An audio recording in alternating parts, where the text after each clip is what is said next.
Don't forget, Ulta. He's a world champion, Alex. Don't forget. Well, I've not forgotten. Have you forgotten, Rob? I'm not forgotten because he's literally been everywhere, rubbing it in our faces. And why not? Sci-Fry, Tell us. new, and Masters, isn't it? Masters feeder world champion. Fantastic! What an intro! I love that, boys. Brilliant. Oh, brilliant. Super. Well, hang on. My daughter will love it even more. Bless her. How many world champions? She'll be like, oh no, like this. So, but anyway, world champions. How many world champions have we had on here? None. This is our first, and I'm saying the greatest we've ever had on here, world champion. Incredible, isn't it? Incredible. Without doubt. Yeah. So, set the scene, Si. You've just got back. Talk to me about, or tell everybody about the venue, about the build-up, about everything to do with the Masters World Champs. Because I spoke to you earlier in the year, and you were going to South Africa.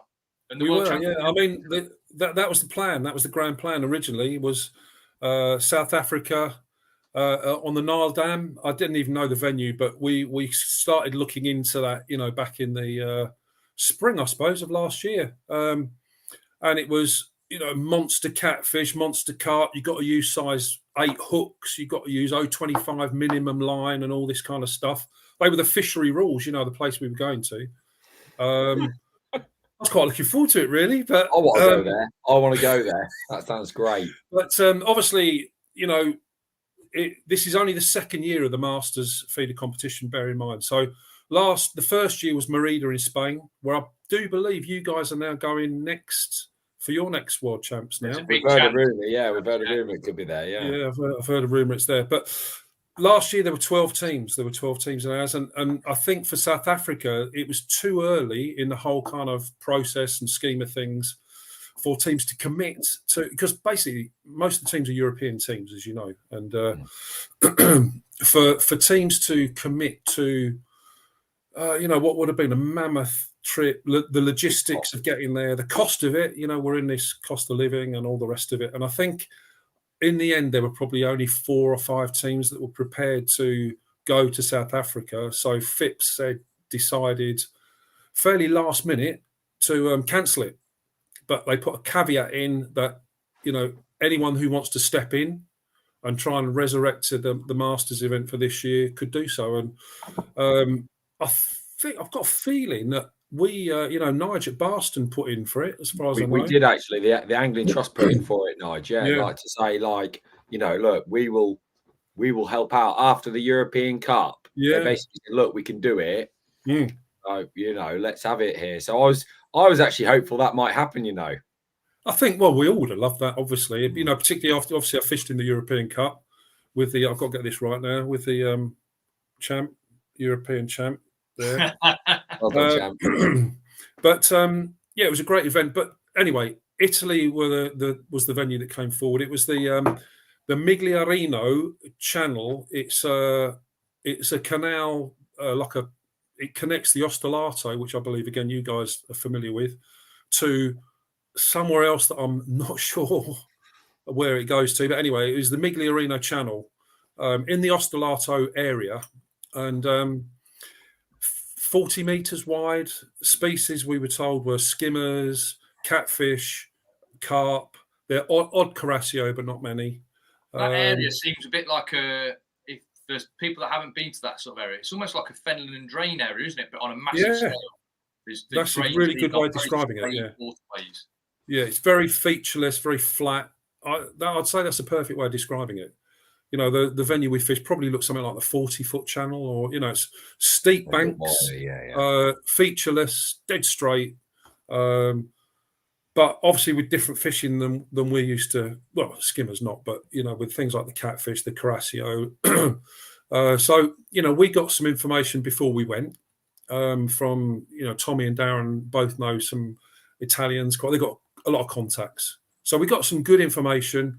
And a lot of the pictures people sent us were of these, great big carp. We're thinking, bloody hell, But when we got there, it's the drive's an immense drive over there. You drive through France and then through the Swiss Alps, which was just what a drive that is, Si. It's wonderful, isn't it? Absolutely stunning. You know, it took us longer to get there than we should have done because we kept stopping to take pictures. And don't you think that just on a slight tangent that international fishing, that is one of the things that it gives you that wouldn't have ever just been for a drive through the Alps. It's not something that I would have ever have done if it hadn't have been for the opportunity to go to somewhere like Italy. You know what I mean? So because you'd have just flown, wouldn't you? You fly. Well, people fly.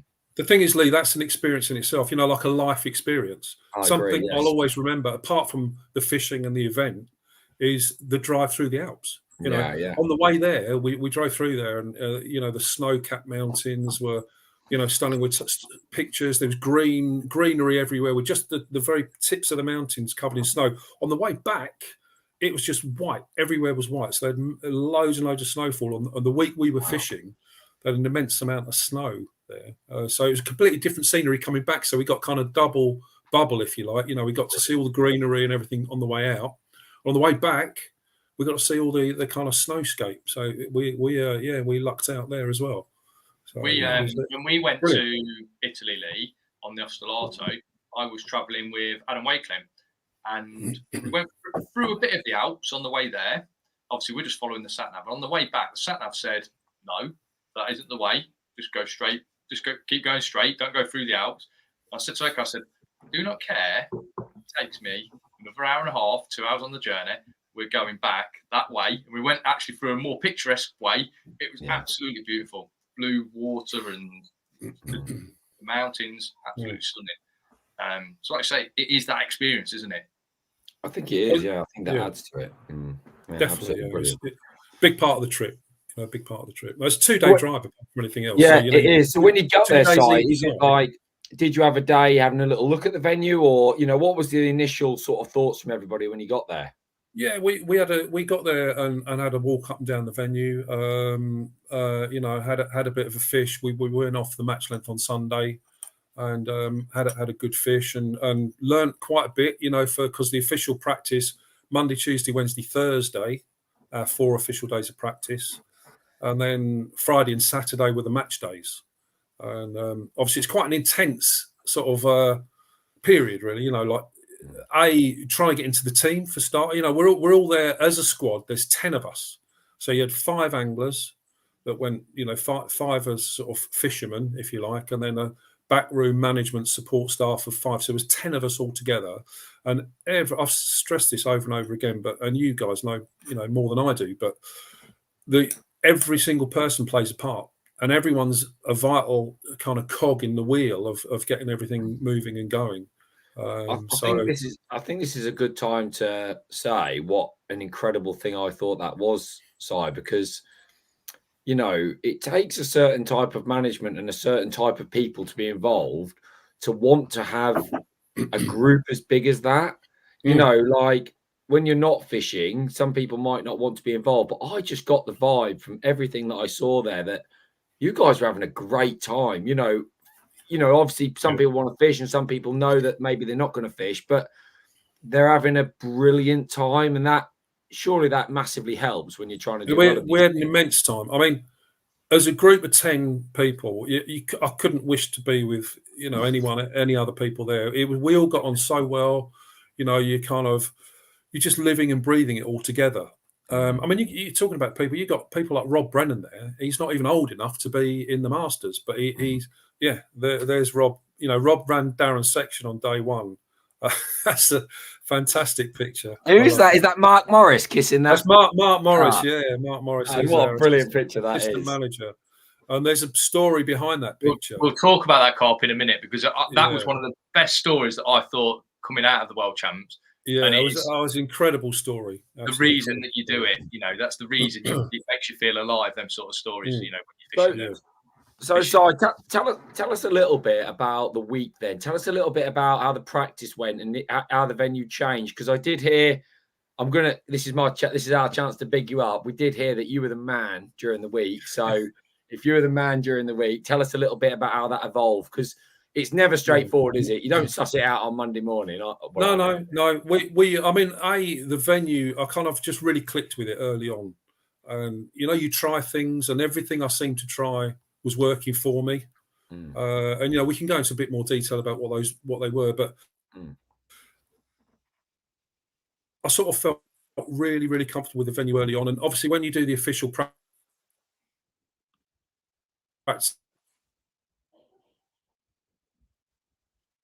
no size Wi-Fi. we all have weigh-ins, and I mean, obviously, for people to say that is that. But we early on in practice we were catching a lot of these catfish, and not that size, by the way, not that size. That was a rare event, that size of a catfish. Right. But, okay. So what were the catfish? Were they those little spiky ones that look very friendly? They were tiny. I mean, when I say tiny, they were this big. I don't know if we can see that, but there you go. They were this big.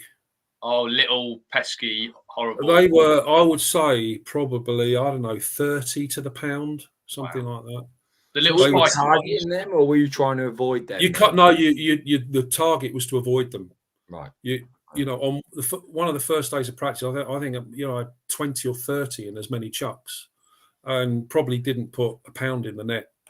And if you could get through those and get to the skip, the target fish ultimately were 4 to 10 ounce skimmers. That's what you were fishing for. Look at this net full of fish there. Yeah, that's wow. my day one catch. I'm really curious then. So how did you avoid? What was the key to avoiding those skimmers? Because we've been on these venues, and was it a depth thing? Was it a location thing? Was it a bait thing? Or do you know? I think it just, as the week went on, those little catfish just kind of disappeared.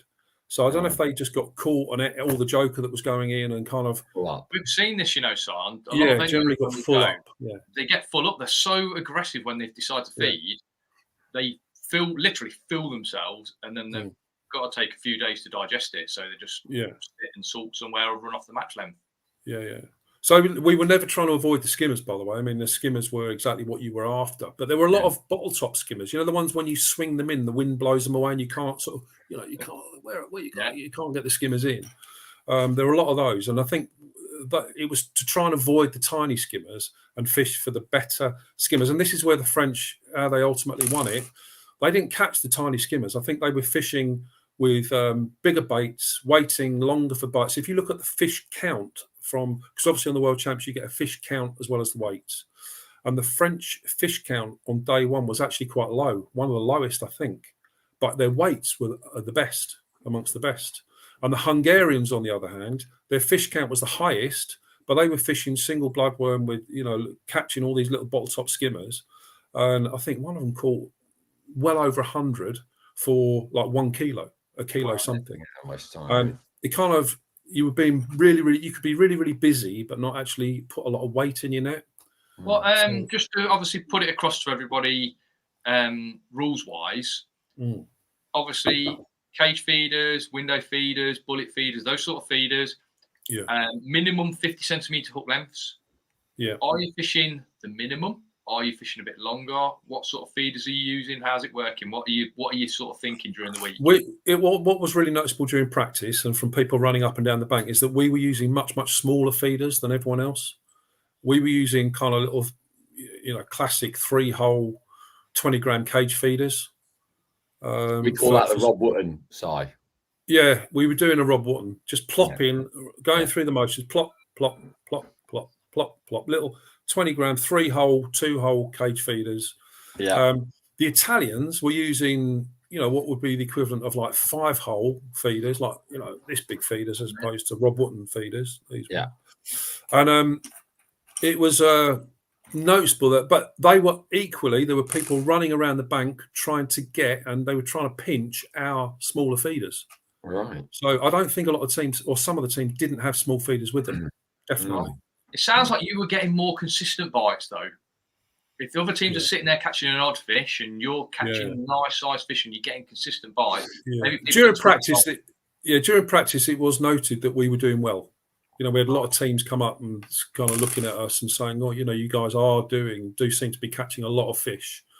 But there was definitely a balance to be had between getting loads and loads of bites and catching fish, kind of that big, and doing what the French were doing, which was probably fishing bigger baits, waiting for bites.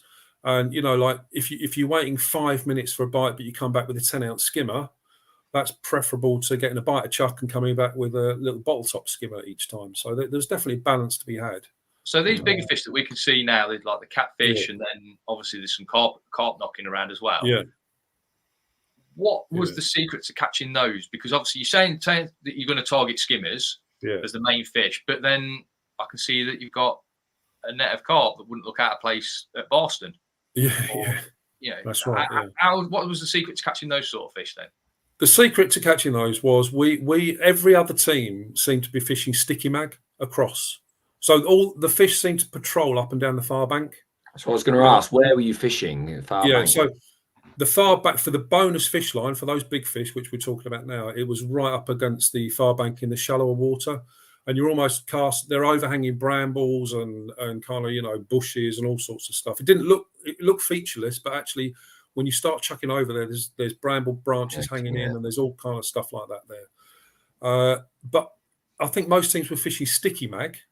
But we were thinking, look, you fish sticky mag, you know, you might feed it and then not go on it for, you know, an hour or 2 hours. And if you put sticky mag in, those live maggots are going to crawl away, wriggle away, and we're thinking there probably won't be much there for the carp to come over, or the catfish to come over. So we were feeding like a whizzed up corn, dead maggots over there. So that way we figured, you know, if there's no fish there, and if at least you got some bait that'll be on the bottom for the carp to come, you know, when they patrol up and down to come across.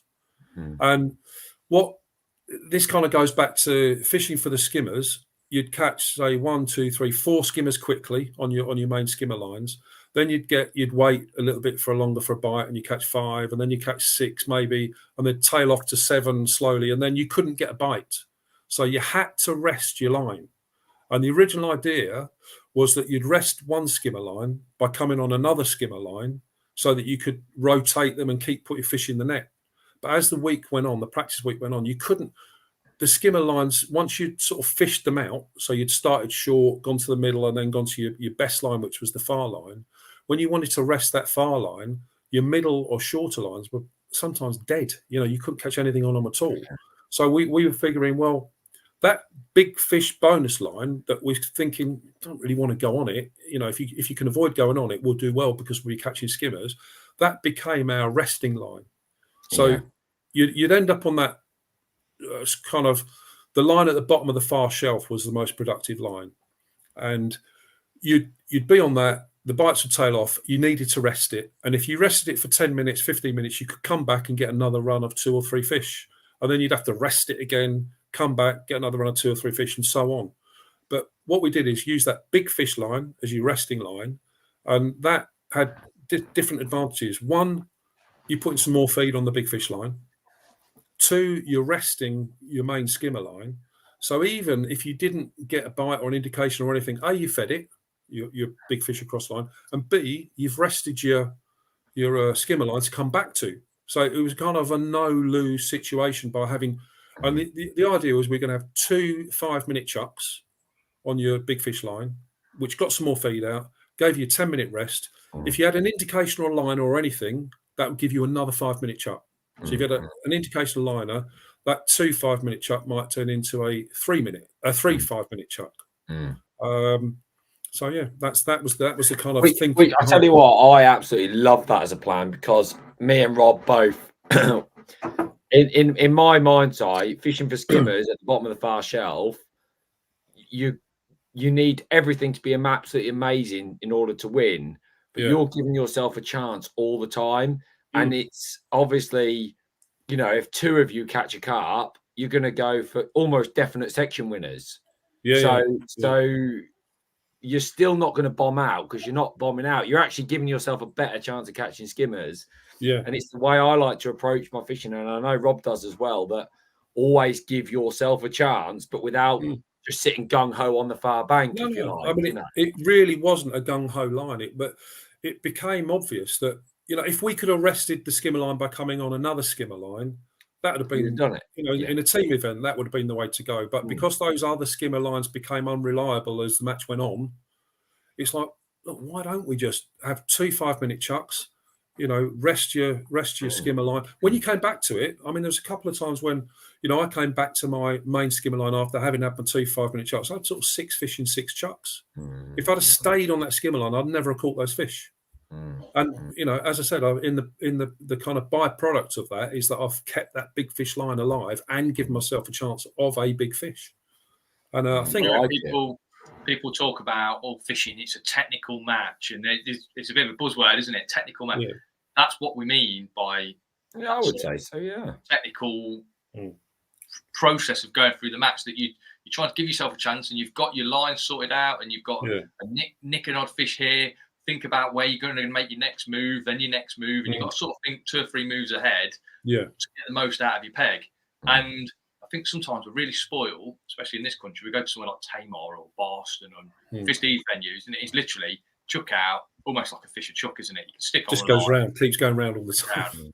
Once you've been on a World Champs venue for a week and the wise fish have run off the length, there's still a few fish on the length, but they've probably been caught twice during that practice week. You have to be so on your game to make the most of the peg. And that's why World Champs is the pinnacle. It was a hard venue, you know, because let's not forget, I mean, we were waking up to frosts every morning. It was 1.5 degrees, you know, 1 degree in the morning. Some days the temperature didn't get above 7, and we were sat there, you know, like sort of hoods up and hunkered down. It was like proper winter league fishing, a lot of it. Now, Rich Vaughan didn't seem to mind. Rich Vaughan had his shorts on, I bet, at that point. Rich Vaughan, on one occasion, on one really, really cold day, put his thick-soled flip-flops on. Oh, right, yeah, of course, yeah. So he wore shorts every single day, obviously. Of course. I mean, went to, on a slight aside, I went to the Golden Rod qualifier at Hallcroft one year. Yeah. And if I told you Rich was there in his usual flip-flops and shorts, but his thick-soled flip-flops, that match got cancelled because it was frozen solid. He's even mad or incredibly tough, isn't it? He's a hard man. He's a hard man. I must say, Rich ran the bank for me both days, and he was absolutely awesome. If I could, you know, swear on a family show, he would be awesome. He was really. I've been lucky. Rich has actually run for me once in Bulgaria, and he was great. I'll tell you what I love about him, and what I think is very important, Simon, in that arena. He's so positive. He's so positive. There's no room for any negativity in how he comes across, and you know, I think that's a big help for you when you're fishing in that sort of environment. I mean, you know, I knew exactly what was going on. He knew everything, virtually every fish that every angler caught. And the biggest thing is, so like you say about his positivity, every time I caught a fish, well done, Si, well done, Si, keep going, mate, you're on the right track. And, you know, he was a couple of times, you know, like on day 2, when the wind was horrendous, absolutely horrendous, day 2, you know, you're trying to fire your feeder into these little holes in the bank, and I end up catching a bramble, and your head starts to sort of, and it's gone, mate, chill out. It's gone. Don't worry about it. You know, and he's just a sort of fantastic to have him there behind you. Yeah, it's ridiculous that does, doesn't it? Yeah, have someone like level-headed who knows what they're doing behind you. Massive difference, I think. Yeah, I think makes a huge difference. So, Si, day 1. Hang on, I want to talk through the team firstly, because obviously you've got a backroom team. You've gone there with 10 guys. Give them a shout out, because obviously it's a team. You all go as a unit, don't you? You got Nigel Franks is our manager.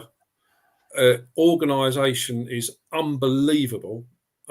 Just everything. You don't have to, you know, worry about doing anything. He gets everything organised. You've got Mark Morris was the assistant manager, and Mark arranged all the bonus ball raffles before we went. He's involved in bait and organisation and everything there. You've got Dave Berry came with us for the first time this year. Dave joined the squad for the European Feeder Cup. He fished with us that day. Then you had Steve Welford, also fished with us in the European Cup. Great angler. He was our top performer, actually. He was our best performer in the European Cup. So Steve was there. Steve pretty much looked after all the bait, the ground bait. You know, as an angler on these things, you've really just got to concentrate on you focus on your fishing. you haven't got, you turn up. Steve's already mixed all the ground bait. He sorted the leams out. You've got a little parcel of leam. You've got a little parcel of ground bait. You've got a little tub of joker. It's all done. You just turn up and fit. You just kind of go through the motions as an angler. Incredible to have somebody so effectively. as good as him, doing that. Yeah, you do it. I mean, crikey, I wish I could take him everywhere with me just to mix my ground bait, because he does it better than I can. He does a brilliant job. Yeah. And then the final one from the sort of backroom stuff, like Rob Brennan. Rob, we travelled over in Rob's van. Rob's, sort of one of our best mates anyway, and fished with him at Starlets for years. Brilliant angler as well. Brilliant angler in his own right. Not old enough to be in the Masters setup, but he's there. And I tell you, his commitment. He was in Australia for 4 weeks on a cruise, and flew back. And he actually lent me and Darren his van, because he wasn't around. So we, collected his van, borrowed his van, drove his van over, and he flew back from Australia, landed, had a few hours at home, and then flew out to Italy to join us. And we picked him up from the airport in Italy. Rob did the running for. There he is. There. What a top! So, I've not seen Rob for a while, but obviously I used to see him at Whiteacres. He's a brilliant angler. A fantastic angler in his own right, probably. Yeah, he beat me on the last day to win a Whiteacres Festival. So he is brilliant angler. To have those people on the bank with you, obviously it's just like incredible, isn't it? To have their knowledge, they're seeing other teams, what they're picking up things on the bank. I didn't realise it until I've done a couple of times. I've got off my box in a World Club Champs or something like that. You go for a walk and you just try and see something that other teams are doing, and it clicks when you see what they're doing. You can see it. Rob picked up on a load of stuff. For example, the bait that we caught our carp on was a big bunch of big bloodworm. It looks like a massive bait. You put 8 of the really big bloodworm that you try and avoid from skimmers. You put 8 of those on, and it looks huge on the hook. Wow. But Rob came up with that idea, and that's pretty much what we all caught. Well, the carp we caught was on the big bunches of big bloodworm. Wow! And he's always thinking about things. Rob, he really is. And so he ran Darren's section for him both days, and we shared a little in the accommodation. Everyone had their own rooms, but me, Rob, and Darren had a kind of little chalet between the three of us. All right. And, so made the sort of toilet time in the morning interesting. Yeah, that's always fun. Yeah. Rob got so sort of he was kind of a little bit hacked off with it. He went to the supermarket to get some air freshener. More than we need to know. Well, no, but he came back with this sort of lemon flavoured air freshener, and he's been spraying it around the loo for every day. A couple of days, and he said, "This stuff's not right. It's not right." We Google translated it. It was furniture polish. He's bought some lemon flavoured furniture polish. So. He was literally trying to polish something, wasn't he? There. Yeah. I bet the floor was slippy though, weren't it? Terrible. The seat was slippy. Yeah. First day. So talk me through the first day. Because how many days practice is there? You got 5 days. So practice. 4 days practice. 4 days practice. 2 days match day. Yeah, 2 days match day. So. Obviously, the first 4 days is trying to establish tactics, baits, species, and of course the team, because there are 5 anglers. There's only 4 in the team. So we during the practice we worked out the things we worked, and then by sort of Wednesday afternoon, you really want to arrive at. I mean, I know you guys know all this obviously better than anyone, but you want to arrive at something that you're all happy with to go into your last day's practice on the Thursday, which is what we did. And it's just an amazing, really. And then day one, obviously, what I should say, sorry, on this is, you couldn't make this up, really, what I'm going to tell you now. On the last day's practice, we drew a box A. Right, now bearing in mind the length is a straight bit of canal. There's one end peg on one end and one end peg on the other end. So A1 and D10. So on the last day practice, we're in box A, and Nigel put me on A1. Right. So you're in. I'd had a great week, and he, there's your reward. Go and sit on A1. So I sat on A1, and he drew the sections later that day. I'm in A section, and everyone, oh, I bet you'll be on A1. And guess what?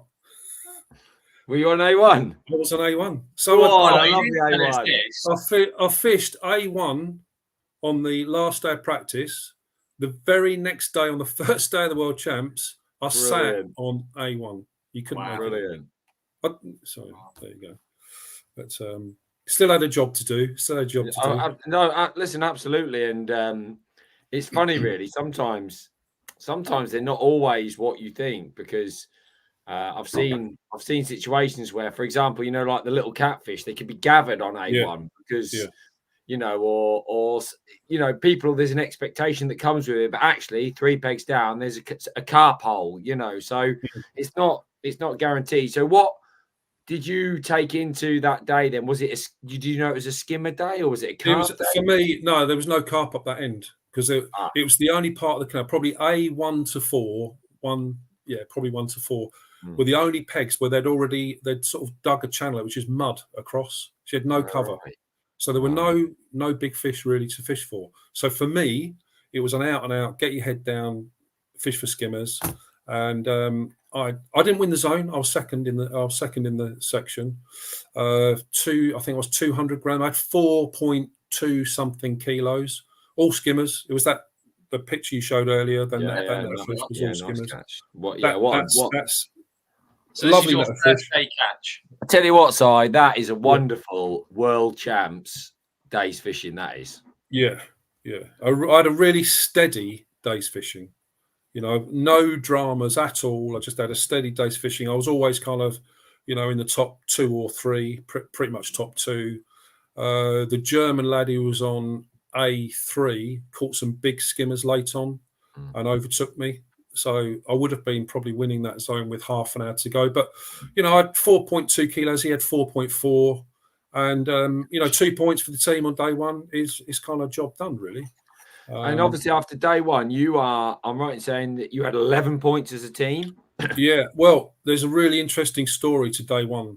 It's not as straightforward as it sounds, because we had, I was second, Tommy was third, Andy Moss was 5th. So it was a cracking score, 10-point score. But because of how good the runners are and everyone knows what's going on, Darren was lying 9th in his section.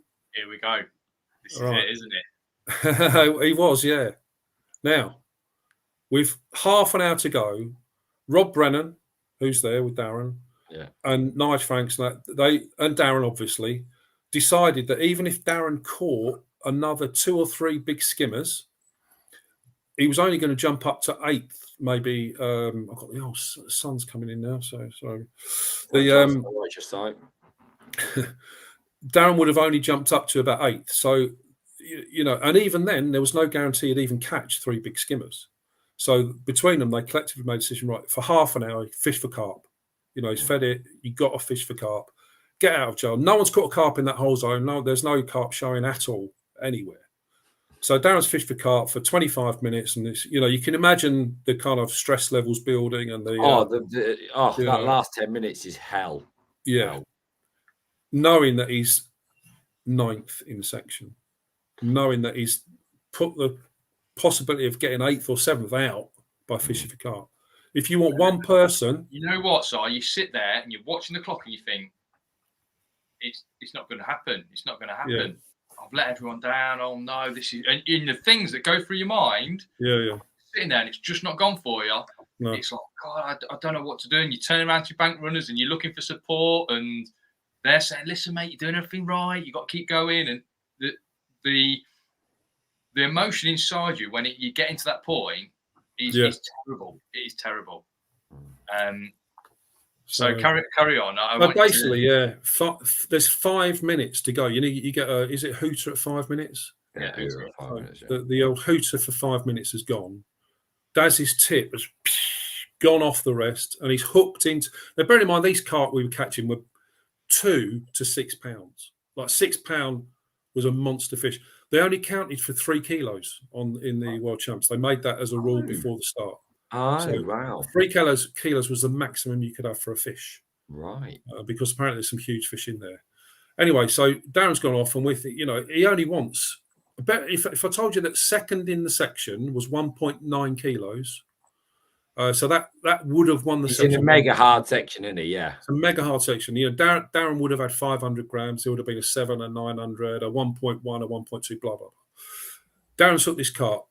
He's played it like mad. You got Nigel panicking behind him, counting him down. Darren, you go on. You got 2 minutes left. You're gonna have to speed up. Everything's got to be out of the water on that. It's got to be out of the water. Right? Yeah. So he's got 5 minutes to get this great big fish. He's running up and down the channel, the canal. Anyway, cool as a cucumber.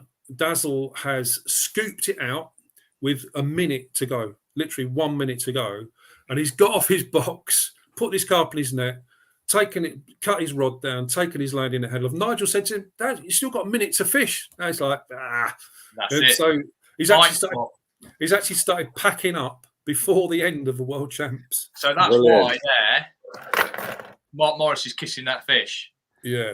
I mean, it looks like a big fish that size. Well, how big was that fish? Well, they weigh all the carp caught were weighed individually. I think it was 4.2 kilos. 4.3 Wow, so it kilos, was the something full like that. 3 kilo max, basically. So yeah, it was a full 3 kilos. So Daz weighed in 3 kilos 500, and second in that section was 1.9 kilos. Brilliant. But with it, the most important thing was that swing, an 8-point swing. You know, we finished on 11 points because Daz came back with 1 point. I know, but that's tactics again, isn't it? And it's making the right decision at the right time. Yeah, it wasn't luck. It was a decision to. No. I mean, we caught more than half the total carp caught in the whole World Champs just between our squad, I think. So Right. Yeah, you had that right for sure. Right. So you're going into day 2. Is there? Can I ask? Because if it was me, I'd be thinking, well, I'm really pleased that we're in this. Yeah. But in my head, I'd be looking at the French going, they've done well there. Do you know what I mean? They've had a solid set of scores. Or was it they've been lucky, we've been a bit, it's gone for us? No. What was the feeling? Because, I mean, what everybody wants to win, but I always like to try to be realistic. Where can we win this tomorrow? Yeah. What was the thoughts in your head as a team? The feeling was that, ultimately, we had a bit of good fortune with that carp, obviously, but we'd still been consistent, all through the week. We'd been consistent on the day, on the first day, and we were joint top with the French. We were on 11 points. So you got the French on 11, we were on 11, and if Darren's carp had counted for its weight, we'd be ahead of the French on weight, but obviously got knocked back to 3 kilos, so we were just behind them on weight. And then Italy, the hosts, who we thought would be very hard to beat anyway, were third on 14. So we were thinking, they're a big threat. Everything's played and for. then Germany, who also did well, were on 16. So really, from our sort of runner's perspective and management perspective, you've really just got to pay closest attention to how we were doing against the French and the Italians particularly, but also half a mind on the Germans. But so, on day 2, I drew in between. I had a Frenchman on my right and an Italian on my left. So it was perfect, really, for the perfect setup. What section were you in, Simon? I was in D section. So I drew the same peg Andy had fished the day before for us. Oh, did you? Yeah. It's interesting. What was the team that actually fished in the match side? Did you swap it over the 2 days, or did No? it take? So the team was Andy Moss, Tommy Pickering, Darren Cox, and myself was the 4-man team, and Rich was running the bank. And obviously, we were joint top after day 1. So we have to go through this. not to get to the team. not my decision, obviously, or to get involved in it at all. But probably the right decision not to change the team after day 1. If you're joint leading the thing after. Oh, you can't. No, you can't. And also that all those anglers have got the experience of the day. You know what I mean? So yeah, I love that picture. So tell us about. So is this the second day of the World Champs then? This is the second day. Yeah, that's at the end of the match on the second day.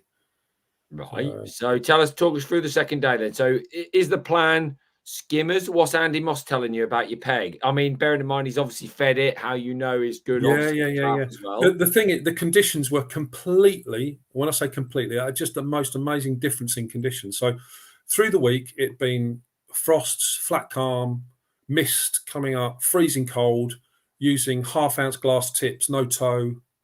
On the second day, it was blowing an absolute gale. It was much milder, and it was blowing a gale from right to left up the channel.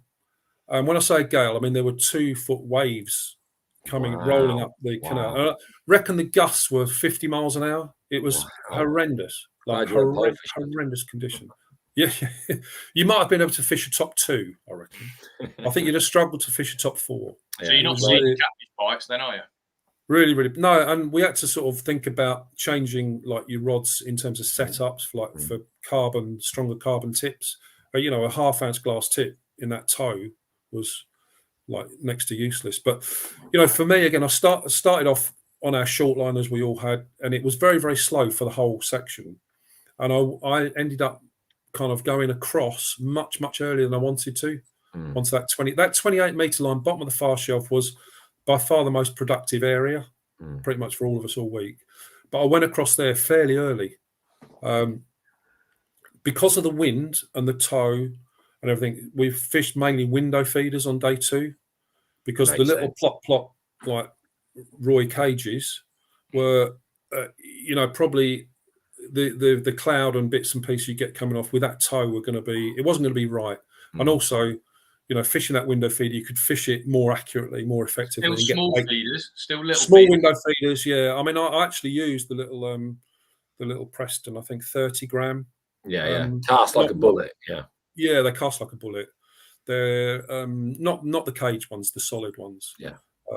And that was with Joker, a tiny little bit of chop worm in, and the ground bait and lean mix, obviously. Brilliant. And but fishing the bloodworm, I mean, even with that setup, the tip was bent right round, and it is a couple of times I reeled back 3 or 4 times with, you know, rag bloodworm, didn't even see the bite, didn't see anything, and I put a much longer, I put a meter hook length on, and put a bigger bait on, and it was unbelievable. It was like flicking a switch. I cast out, and again the tip's sort of slowly gone round, but when I got a bite, they were unmissable. You got, you know, the old sort of ding, ding, ding, river type. Feel like they're taking it right down side. Yeah. They and the proper disgorger fish.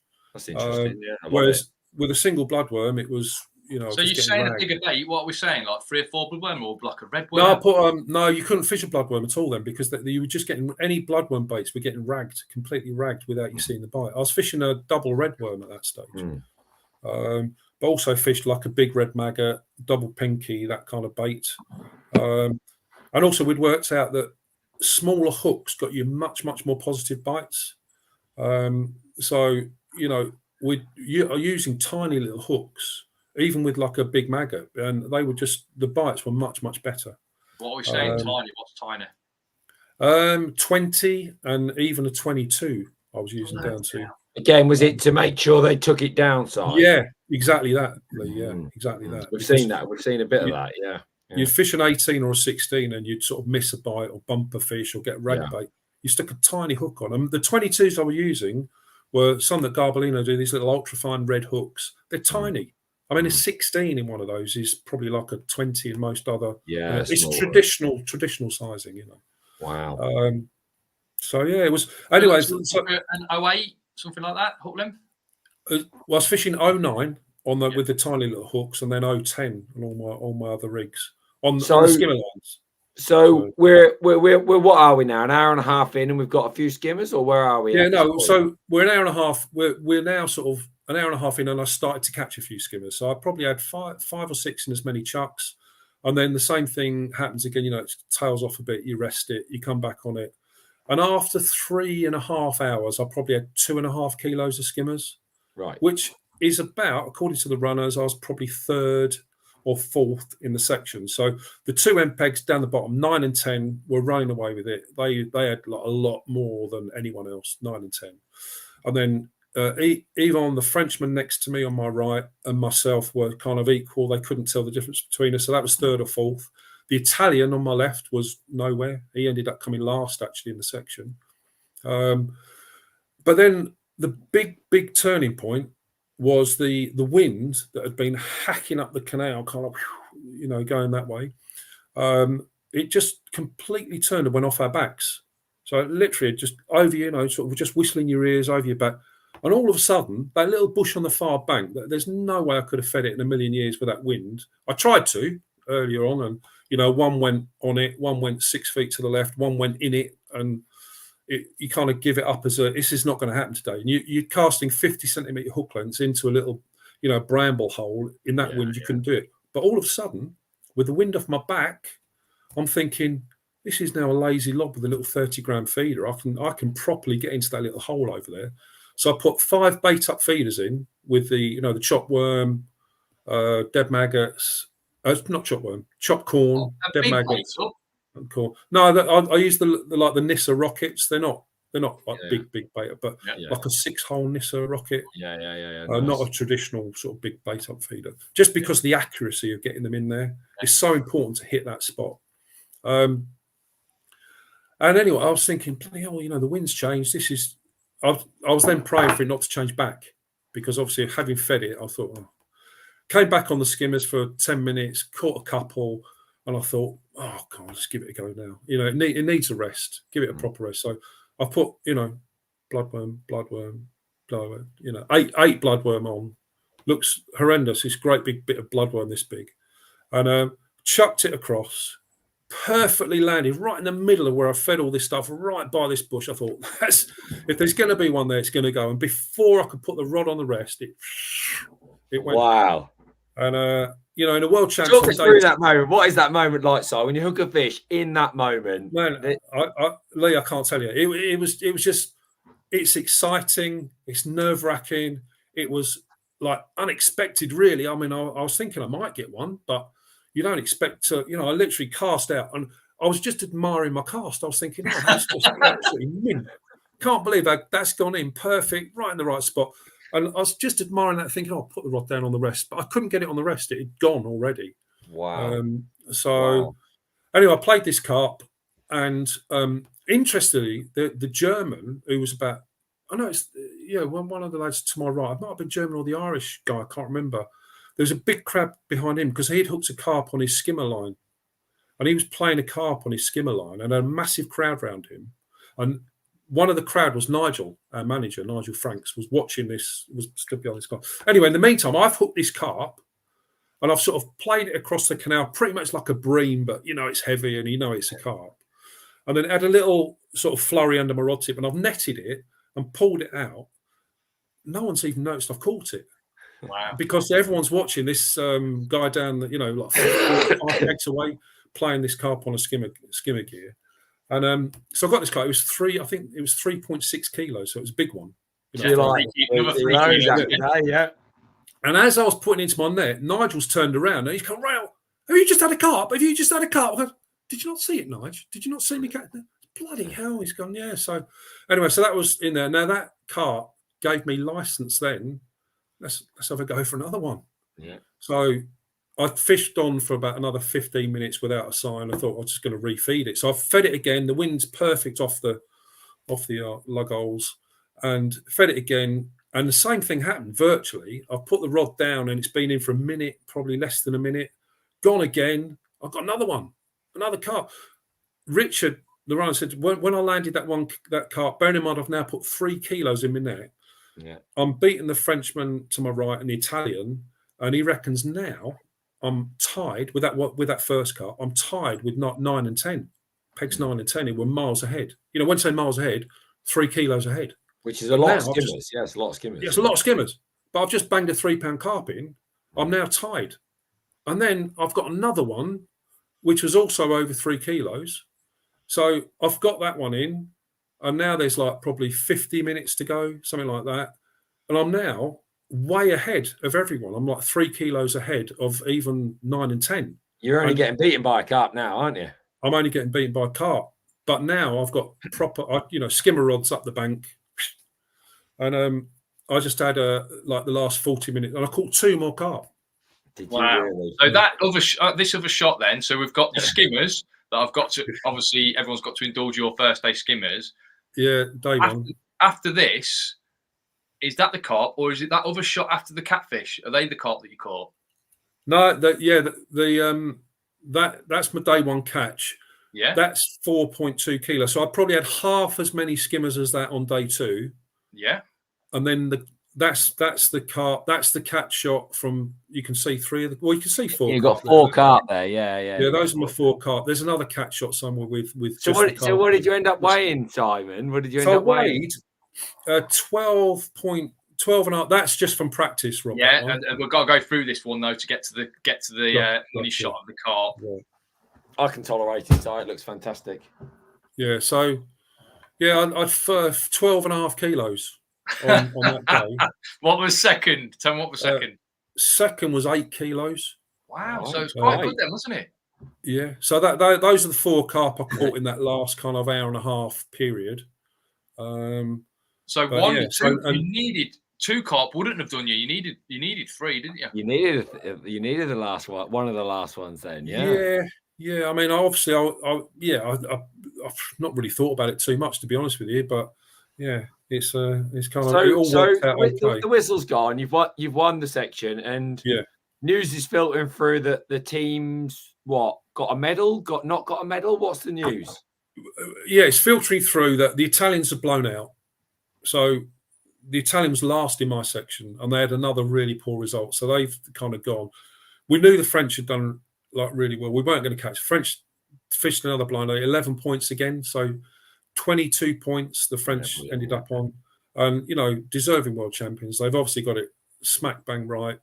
And we were hoping then for just to sort of get silver medal. Obviously, is what we ended up with, and we tied on 30 points with the Germans. Then it goes to weight. Yeah. So the Germans ended up with 30. Well, those carp were handy for the old weight then. Yeah. Well, we beat the Germans by 6 kilos. So yeah, it was yeah. And in terms of the individual, people said, "Oh, when did you first?" I didn't think about it. Literally, what it's like. The whistle went. I hadn't even a thought of how I'm going to do individually. I've just thought I'm going to win the section for the team and get 1 point on the board. That's it. That was literally it. And then one of the French, there were 2 Frenchmen in, I think, sections B and C that won their sections on day 1 and were winning their sections on day 2 with half an hour to go. Right. So this is, when you have things go for you. And I mentioned, fishing A1 in practice, drawing A1 on the first day. Yeah. It's gone for me massively. And then the 2 Frenchmen on 1 point that were both winning their sections with half an hour to go, both got overtaken by people catching big fish in the last half an hour. Wow. So they've both ended up on 3 points. In fact, I think there were 5 of us on 3 points. Right. But yeah. Top 5. Your carp weights obviously propelled you to. Yeah. And I ended up with total of 16 and a half kilos or 16.7 kilos. And I think second was 8 kilos. So, yeah, there you go. So there you are, silverware. Have they took pride of place in the house, Si? I've got to ask you, Si. You have won a lot of things in your, Division 1 individual match. This, Drennan Knockout Cup. I think for those who didn't know, absolutely incredible achievements. But I've got to know where does this sit alongside those, or what was your feelings, or what is your feelings at this point?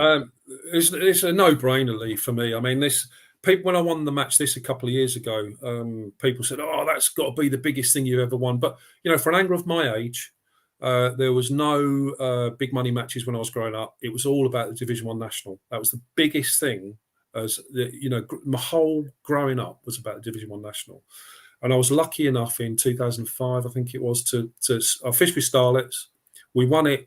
We won the gold medal as a team, and I won it individually on the Grand Union Canal. Grand Union Canal, was that right? Yeah, Grand Union Canal, Milton Keynes. I remember. Yeah, Martin Green mastermind that was. Martin Green specially he was local to Milton Keynes at that time, knew every peg on the canal, came up with the tactics, executed it. We all did, and won it. But I always said that I'd never ever get beaten, because to win domestically, I've never fished internationally before.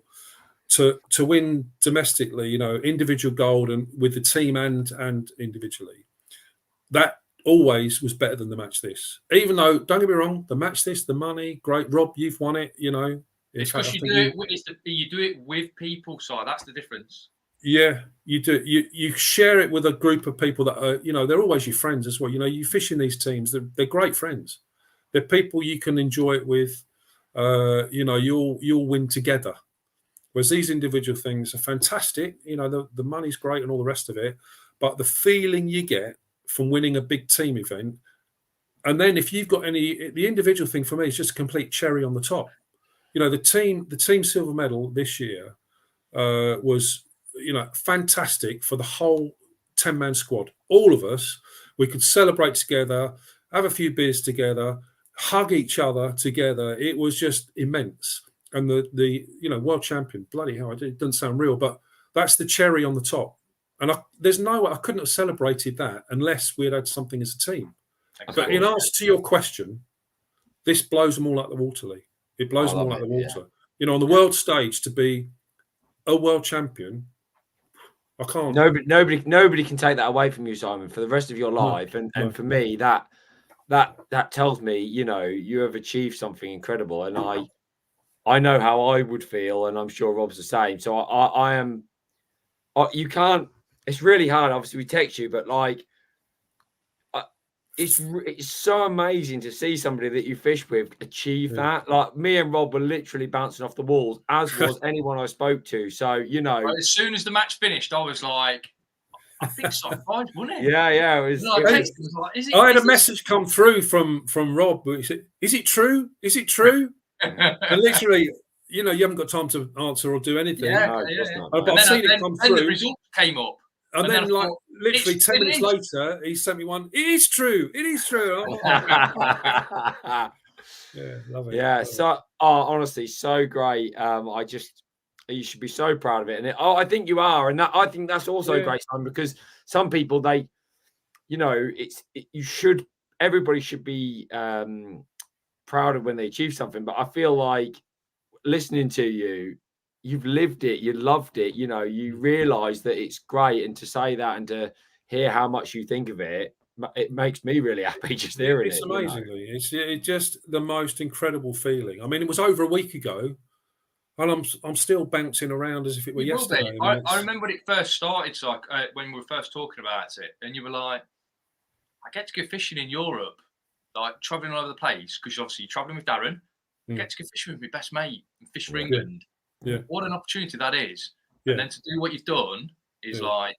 Oh, it's mind-blowing. What Darren and I have always gone on fishing holidays, whether it's to Whiteacres, whether it's to Ireland. And the first kind of world champs in Spain was like, we're going on another fishing holiday. Yeah. It just happens to be the World Championships. But, yeah, it's just incredible. Yeah. I'm very, very lucky, feel very privileged. And to hear some of the comments people have made. I mean, someone like Tommy, to say the things he said about me, I have to pinch myself sometimes, to say that he's a friend and a teammate now, but he's also an angling legend and a hero of mine from years ago.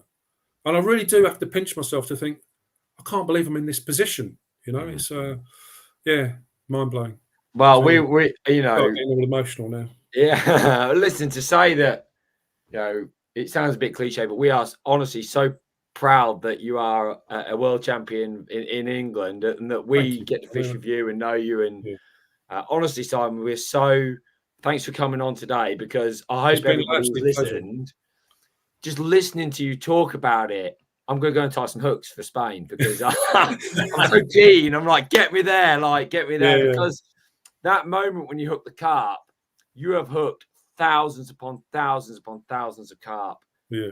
And no carp will ever feel like that carp. So, it's brilliant to hear. Thanks so much for coming on. And, give them all half a chance next year, will you? Right. Thank you very much. It's been brilliant. Listen, guys, really, really appreciate you asking me on. It's great. No, we appreciate you coming on. I was like, as soon as we were talking about it last week, when we thought, he's going to be back in time, and it might be a bit busy, but I'm going to see if we can get him on. I'm definitely going to see if we can get him on, and it's been brilliant. Just to the roller coaster. Awesome. I don't think people understand quite the roller coaster that you go through and how intense the World Championships are. Oh no, I don't think people.